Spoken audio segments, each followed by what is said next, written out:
Hello, and welcome back to the Real Money Talk channel. We are going to get into some real talk about how money actually works so that you can understand how to make better money decisions. I'm your host, Erica Neal. I am an authorized infinite banking practitioner, real estate investor, and business owner. Today, we are going to get into the top 3 myths that are keeping you as a business owner broke, stuck, and frustrated. Here's the thing. I'm not here to give you fluffy budgeting advice. I work with real estate investors and business owners every single day, and I've been doing it for over 10 years. So I see where these problems break down, and I see where most of the traditional financial advice is failing people like you. Here's the thing. It's easy to fall into this trap and go down the route of following these myths because they sound smart. But in reality, they are sabotaging your cash flow and limiting your wealth building potential. Money myth number 1. Pay off all of your debt ASAP.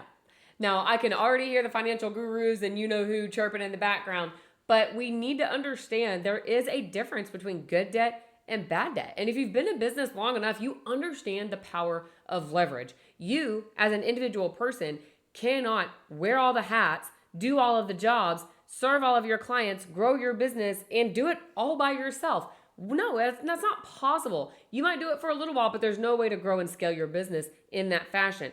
So what do you do from there? You hire other people and you leverage time. You leverage your money to leverage other people and their time so you can grow and scale your business. You can do the exact same thing with your finances by taking out good debt. Now, let's be fair and give credit where credit is due. Yes, we want to avoid bad debt. High interest consumer debt that puts you in a position of paying for liabilities instead of actually building assets.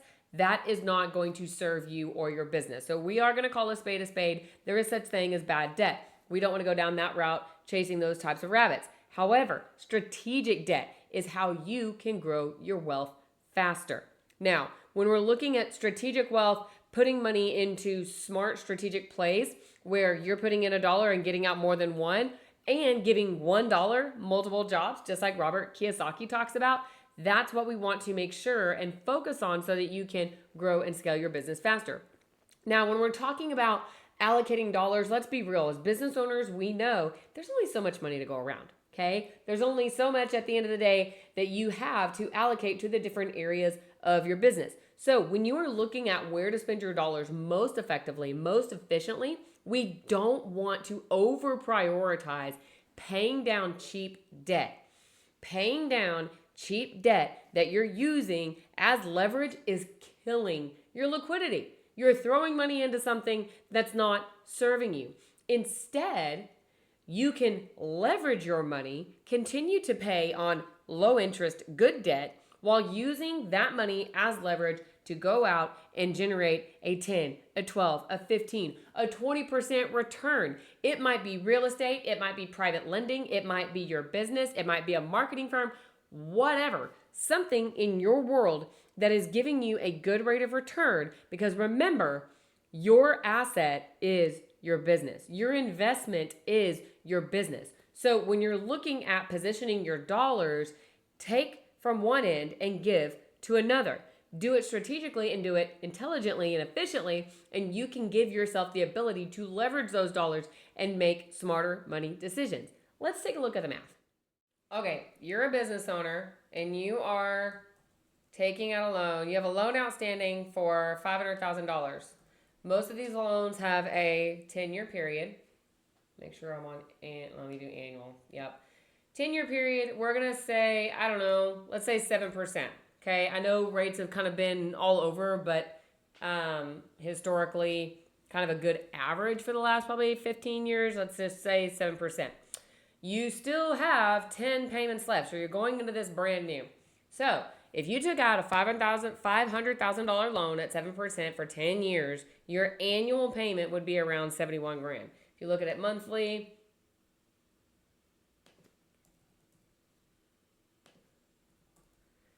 about $5,800 on a monthly basis. We're gonna do annual just because it's easier to look at the screen that way.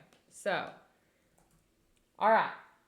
This is actually a similar scenario that I had with a client a few years back. So that I'm going to use this just kind of as the conversation piece of what we talked about. So number 1, should you pay off all of your debt as fast as you could? Not always. on this loan of $71,000 a year, the alternative that he could do, let's go to loan 2. His thought was, okay, if I have this $500,000 loan at 7% and I still have 10 years left to pay on it, we have that same level payment. Well, his thought was his business was growing. He was getting good cash flow. He's like, hey, I have been told I need to get out of debt, right? I need to get out of debt. Debt is bad, right? It's a big evil boogeyman. So he was going to start applying about an additional about $2,000 a month or $24,000 a year ballpark to go towards this loan. So let's say he decides to do, let's just round it up, about $95,000 a year. Instead of paying $71,000, he wanted to pay $95,000. This is what would happen. We're going to apply this to there we go. So we're applying that payment, we're applying that extra payment to the loan. So he's paying $95,000 a year to go into this, okay? It's clearly, instead of it taking 10 years to pay it off, it's paid off in 7. There's no doubt about it. No doubt about it that he's paying less in interest in this scenario. Let's look at it. Let's compare. So option 1, he would pay, if he just paid his regular mortgage, regular loan payment, $211,887.51 in interest charge, versus overpaying towards that loan to reduce his debt and pay down that debt, reduced his interest liability to $145,758. So let's do a calculator on this. He would have originally paid $211,887.51. But he only paid, in this scenario, he would have only paid $145,758.73. So he saved, in this route, he would have saved $66,000. So I'm going to write that down so I don't forget. Interest saved about $66,128.78. So he would have saved about $66,000. Okay, that's awesome. Is this going to be bad? No. But now what's happened? He gave all of this extra liquidity. He gave an extra $24,000 a year to the bank, to the lender. That is liquidity that has left him. That is liquidity that has left his business. And that is liquidity that has, most importantly, left his compound interest curve. He will never earn interest on that money again once it leaves him.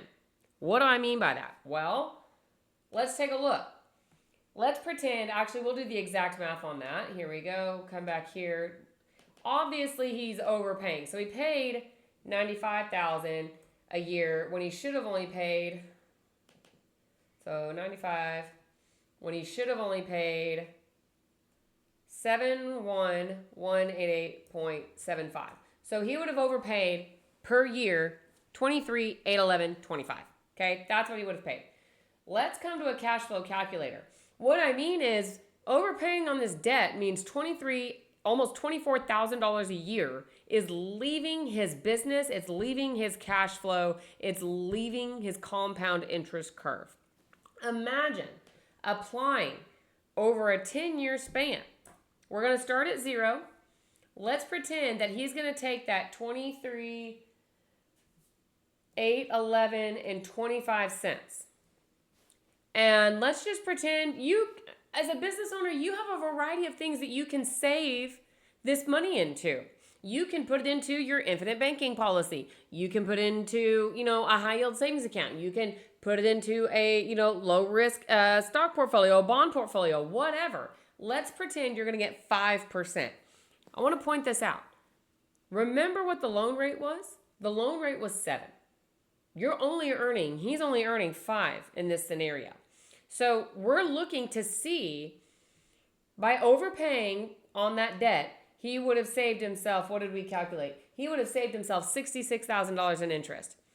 Would he be better served, instead of paying down that debt on his business, reinvesting it and saving it and providing himself more cash flow and more liquidity? Well, I think you guys all know the answer, but before we get into that, don't forget to subscribe, like, and share this video so we can continue to share real money talk with you and your friends and your family. So let's get back into the cash flow calculator. Okay, 23,811 at 5%. Spoiler alert, he would have earned $76,358. So without even getting our calculator out, we know 76,000 is more than 66. So the first money myth, paying off all of your debt as fast as possible is not going to serve you. Instead of giving up $23,000 a year, we advised, hey, let's resave this capital, let's invest it, let's put it into your IBC policy and allow you to let it grow and earn and compound so that one, you have access to it, and number two, you can perpetually earn interest on that for the rest of your life, for the rest of your business's life. And now, not only, let's say 10 years later, not only does he have a paid off business loan, that's fine, we're going to go that direction either way. Now he has a paid off business loan and $76,000 in liquidity, ready for the next adventure, ready for the next deal, ready for the next acquisition. Money myth number 2, reinvest every dollar back into the business. I know some people are cringing on this one, but let's be real. Reinvesting, super smart, and you should reinvest back into your business, but all in is dangerous. Most businesses are going to hit a slow patch. If 2020 through 2025 has shown us anything, it is we have no idea what the future has to hold for us. And if you have no outside cash flow and you have no outside liquidity, you are cornered. Wealthy owners and strategic business owners are going to siphon off profits, and they're going to be setting them to the side to fund infinite banking policies. They're buying real estate. They're investing in private equity that's generating cash flow, or they just have cash reserves that are outside of the business and uncorrelated to the ups and downs that your business is having to experience. Now, we get it. Reinvesting back into your business is a good thing, and you should do that. But it is wise to realize not if, but when things hit the fan, you need to be prepared for that. Your business is an excellent asset and it's a great investment tool, but we need to realize this is a growth vehicle. And that growth vehicle, that growth tool serves a very specific purpose. If you're not prepared to serve other purposes, then you're going to end up cutting a piece of wood in half with a hammer. That doesn't mean that the hammer's bad, but that means you only have one tool in your toolbox, and that means all of your problems begin to look like nails. Let's take a look at a scenario. Okay, for any of my real estate or any of my infinite banking clients, you've already seen this many times before. This is something I go through with every single infinite banking client, and that's what we call the savings dilemma. I'll tell you guys, I come from the traditional financial planning world. I get it. It is a my daddy can beat up your daddy space. Everyone's always talking, oh, I'm better than that. Don't do this, don't do that. It's such a pissing match back and forth between everybody and saying who's good, who's bad, and who's not. But really, here's the thing. Our philosophy, our planning philosophy is much more strategic and mature. There's no such thing as a good tool or a bad tool. There are, however, different tools for different jobs. So if I said, hey, here's a hammer, is it a good tool or a bad tool? What would you say?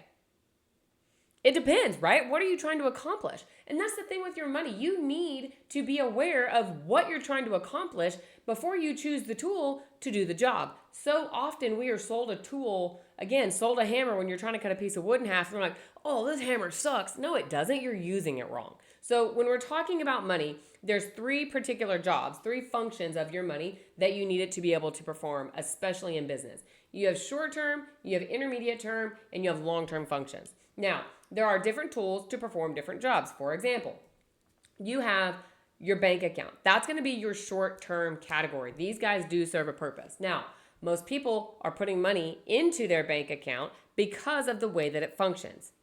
It's safe, right? Now, I always put that in quotations, but it is what it is. It's better than your mattress or a pickle jar in the backyard.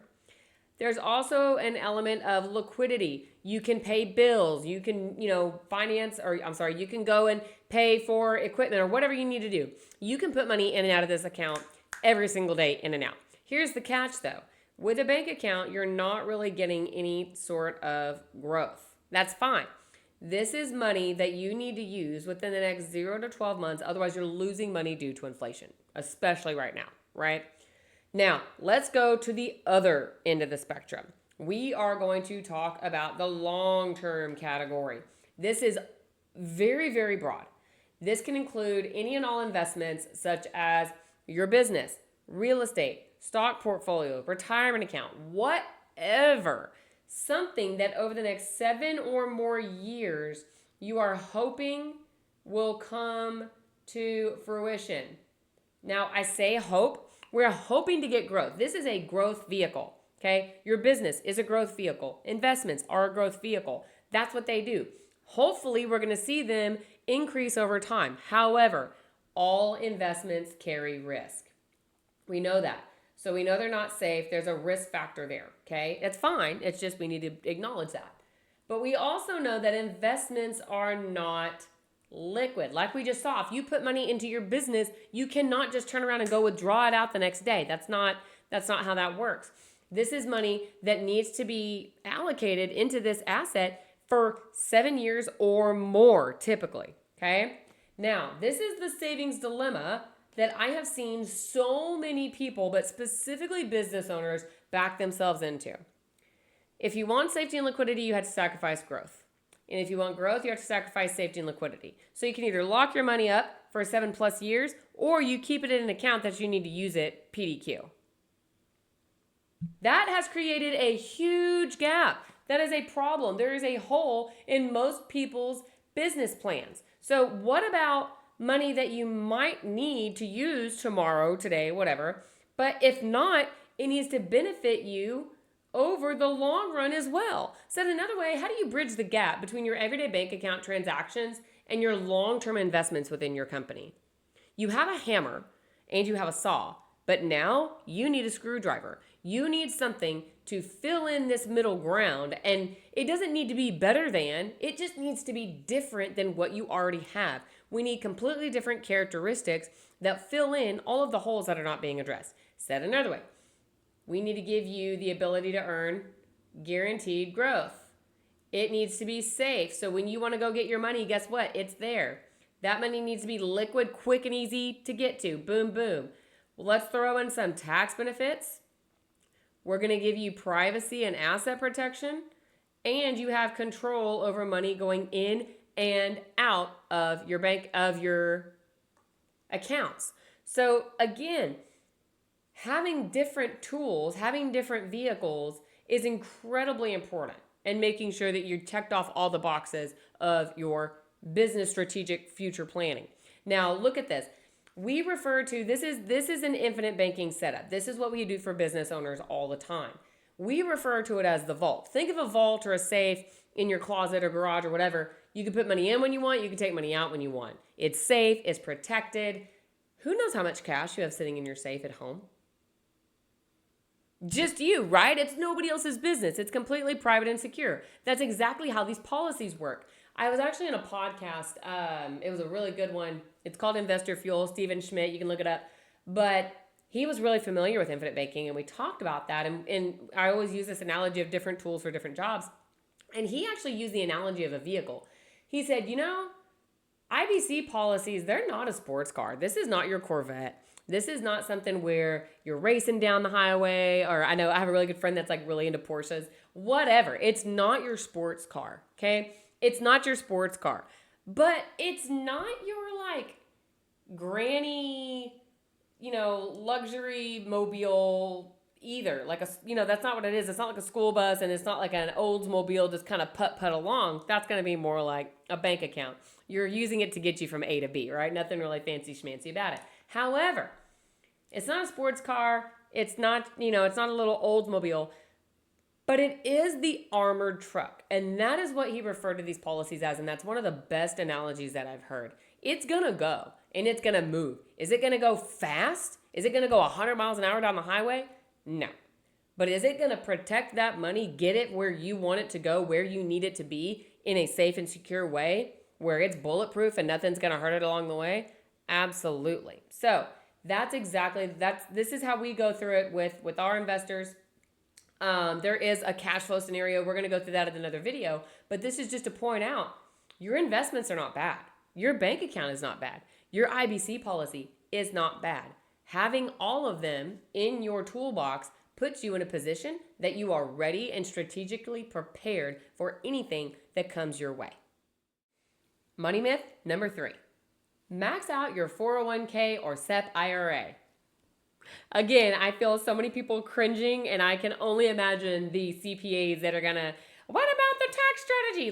Let's slow down here. I am all for lowering our tax liability as much as possible. And maxing out your 401k or your SEP IRA sounds responsible, but let's be clear. These accounts are for tax deferral. Deferral. Tax deferral is not a tax strategy, it's a trap.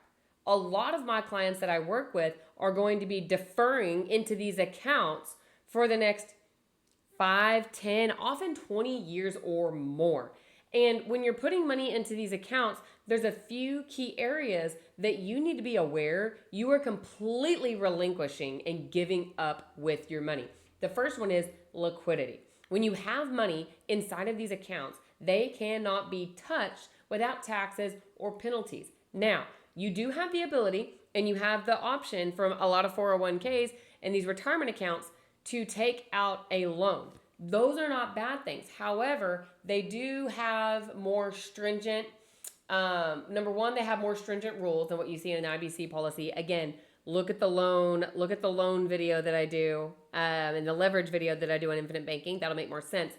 But when you're taking a loan out against your retirement account, you are then subject to the investment company's rules, and you're also losing interest on that account, right? So if you have, let's say, $300,000 in your retirement account and you borrow $100, you're only earning interest on the $200 left over, okay? So that's the first thing to be aware of. You're losing liquidity. You're putting money into an account that you are then going to have to ask permission and qualify to be able to take that retirement out. That you're losing that liquidity and you're losing control, because when you take that loan out, you're now subject to somebody else's terms.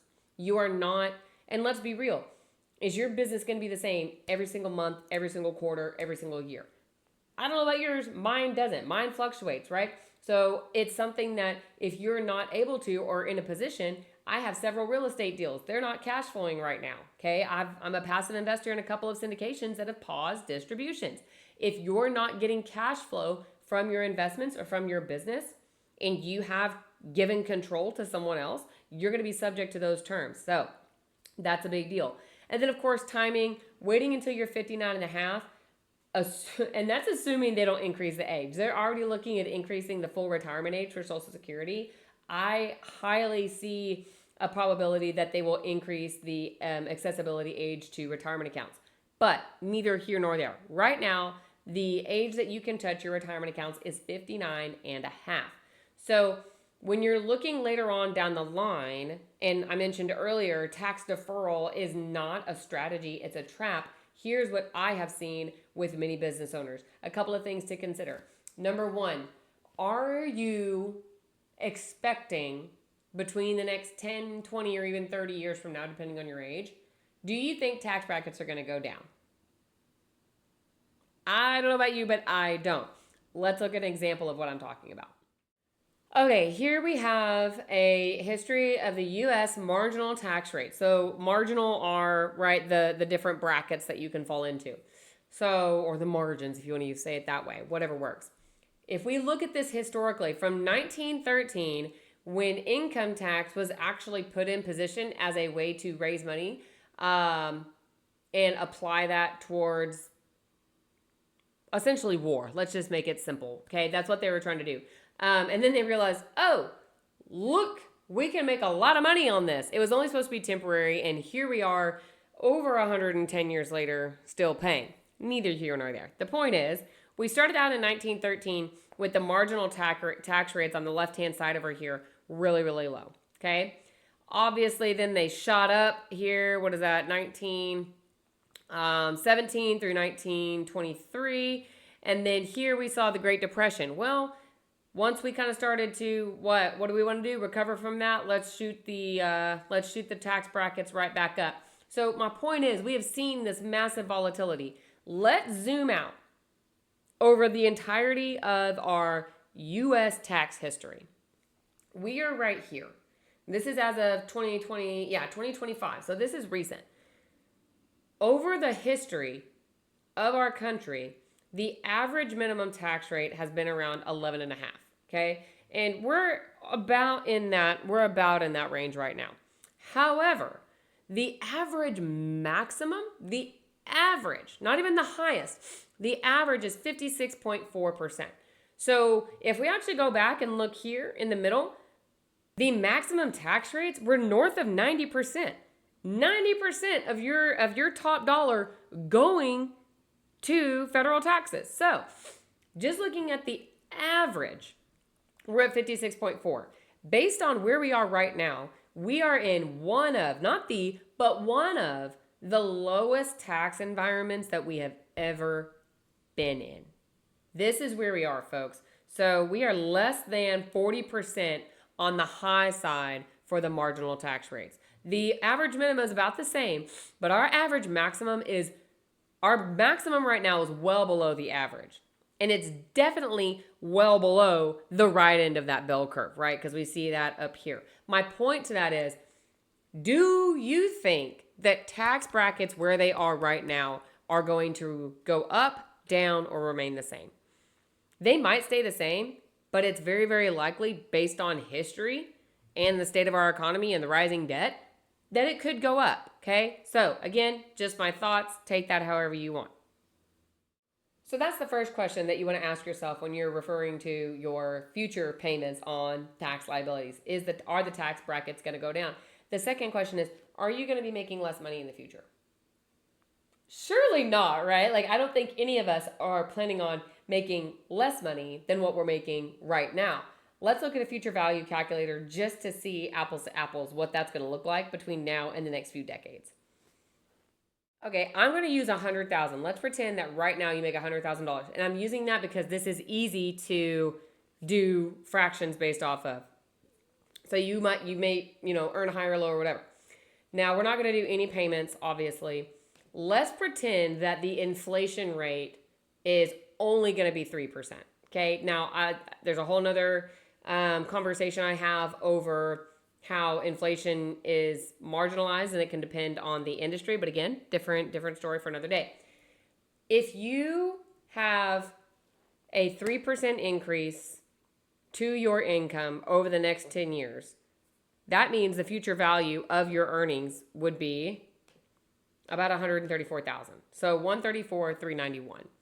If you do this if you're not going to retire or stop to, take income for 15 years, you're making $155,000, almost $156,000. If you do it for 20 years, that's $180,000. And that's assuming, right? That's just a keeping up with the cost of living. 30 years down the line, if you have a 3% increase, you're bringing in $242,000, almost $243,000. So, are you going to be making the same amount of money that you're making right now? No, it's very unlikely. Most people are going to be expecting to make more money in the future. If you're making more money in the future, then coming back to this tax conversation, that means that you're going to be increasing and putting more money into the tax system, especially when you're taking it out of a taxable 401k or a SEP IRA. Guess what? You're putting that money right back here into a taxable state, and that's increasing. Even if tax rates stay the same, you're going to be paying more because you're earning more in taxable income. Bottom line. The third thing to consider on these retirement accounts is when we talked about the liquidity, the access, the control, right? But specifically on the taxes, 1, are tax brackets going down? 2, are you going to be making less money? Probably not. Number 3 is, are you going to have more money in the future than what you have right now? Not just from an income perspective, but think about it. The money in your account is only going to grow. So if you put $10,000 in today and it grows to $50,000, you're paying taxes on the $50,000 instead of just the 10. As opposed to, why not pay taxes on the 10 and get the additional 40 out later completely tax-free? Actually, you get the full 50 out, but net 40 because you already paid taxes on the full 10. But you know what I mean. What I'm saying is it's important to remember that tax strategy can help you to lower your tax liability today while creating tax-free income for you in the future. How can you do that? Again, infinite banking policies are what they call the rich man's Roth. There's no income limits, there's no contribution limits, and you have the ability to put money in there on a tax-free basis. And then there are strategies that you can create a tax-free cash flow by continually using the money in there as an income stream later on. You also have real estate and your business acquisitions. Real estate is one of the most tax advantage areas that you can put your money. So when you are putting money into these real estate properties, buying real estate passively or actively, whatever, you're able to generate tax-free income, tax-free cash flow from those types of assets. Same thing with buying and acquiring more businesses. When you structure it correctly, there's a lot of tax advantages that you can create income in a way that you have a very low tax liability. And then lastly are tax advantage trusts. This is something that most people will typically move into as they're going throughout their wealth strategy planning process. But keep in mind that the power of trust is amazing, not just for you and your tax liability, but for your family and their tax liability later on down the line. If you've been playing by these rules and falling for these money myths, no shame at all. It's completely understandable because that's what the system teaches us. But if you are serious about wealth building and generate tax efficient cash flow, then you need a different playbook. I help business owners every single day create real liquidity, cash flow, legacy planning, all through using the infinite banking concept and smart money structuring through tax efficient assets like business, like real estate, and you can too. Want to build a myth-free money system just for yourself and your business? Of course, feel free, download our free guidebook here. You can get that online through the link, or you can go to our website. You can also book a strategy call, again, link in the bio, or go to our website, infinityinvestmentstrategies.com. And in the meantime, don't forget to hit subscribe. We're putting out a new video every single week. Next week, I'm going to be covering how the top 1% are using permanent life insurance to create and control their own bank. Until then, keep it real.